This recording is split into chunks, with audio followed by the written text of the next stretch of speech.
Now, Rodford Castro is here, our Director of Engineering. And have you used any Chromebooks before this? Yes. So are you a fan of the concept Chromebook? So the question I always have to ask myself, can I live in a browser?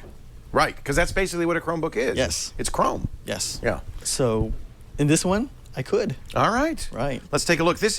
Now there are a number of, there's the high-end Google Pixel, which is almost $1,500, but most Chromebooks are in the $200 to $250, $300 range. This one is at the low end of the range. Yes. The Acer. Yes. What is it? The C? This is the C720. 720. Yes. Is $200? Yes. Well, give us a little tour here. So this one is actually a no-frills laptop. No kidding, no frills. Yeah, I mean, yeah, you're looking at something that's just less than an inch in terms of like thickness. It has your typical stuff like your USB ports and all that stuff. The thing that's really important I want to talk about is this. Here's the thing that really matters. Trackpad. The trackpad, but here's the thing I'm pointing at. It's the offline apps, which is huge. So this is something that is all Chromebooks can do, right? Before, they didn't have a lot of these offline apps, but it's something now that we're seeing now. We're seeing more and more of these offline apps now. And it's, adding more value to it. And well, we all saw the ad, or maybe we didn't all see it, but many of us saw the ad that Microsoft did, the anti-Chromebook ad, in which a young woman brings her Chromebook to the Pawn Stars, and they say, it's no good, it's not worth anything, because when you're offline, you can't use it. But that's not true anymore. Yes. Yeah.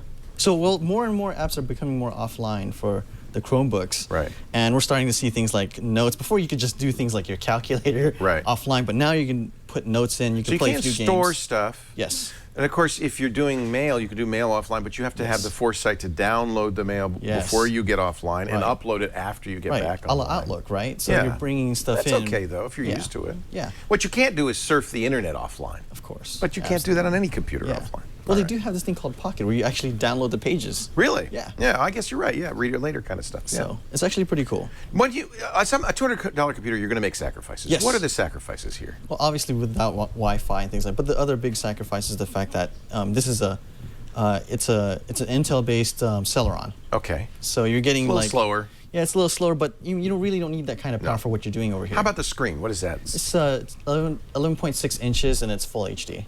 So, 1080p? Yeah, 1080p. Wow, that's unusual. Yeah. All right. And you feel like it's it's not a touch screen, but that's no, it's not. Right? But for something that's only $199, I mean, you can't really expect that much. Right. But the battery life? Battery life is great. You're looking at almost 10 to 12 hours. Wow. With this thing. Yeah. So this is not so give us the pros and cons here. This is the Acer C720. Right, yeah. So everything that you would expect from like a regular Chromebook, I mean, it's fast to wake up, it's fast to load. If you get corrupted or attacked with malware, no problem. You can reboot it and it refreshes and it's back to normal. Right, because everything is mostly in the cloud nowadays. Right.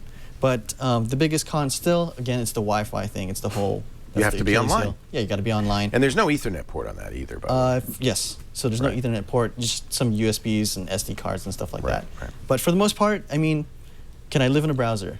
Right. In this case, I could, mostly because of the fact that there's some offline apps now I can toy around with, even the games that are offline. So that's always a good thing.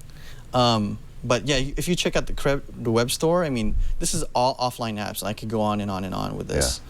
But that's pretty impressive. Yeah. So that's a global improvement to all Chromebooks. Yes. And you think at this point that means the Chromebook is a much more usable product. What I see is a lot of schools use it because it does what kids need to do, which is you could do research, you can write reports. It's got a full keyboard. It's not a tablet. Some businesses are buying Chromebooks. In fact, they seem to be selling quite well in business. I guess primarily because there are people at work who don't need the full power of a full computer. It's more secure, and I think for people who are not real gurus of computing, like mom, dad, grandma, grandpa, who just want to do email and surf the net, this might be a really good choice. And at $200, you can, you don't have to worry. It's not very expensive. Yeah. So, buy, try, don't buy. It's a buy. It's a buy. It's a buy. The C720, brand new Acer Chromebook. What are the other ones you've tried, just for comparison? Have you tried the HP or the other Acer? Yeah, I've tried the HP, and I've seen the 710. I played with it. And the really other Acer, earlier Acer. And then you've played with the Pixel, as have I. The super expensive one. But it's hard to recommend that because that's a full computer price at that point. Yeah. Thank you. Radford Castro is our Director of Engineering here at the Brick House.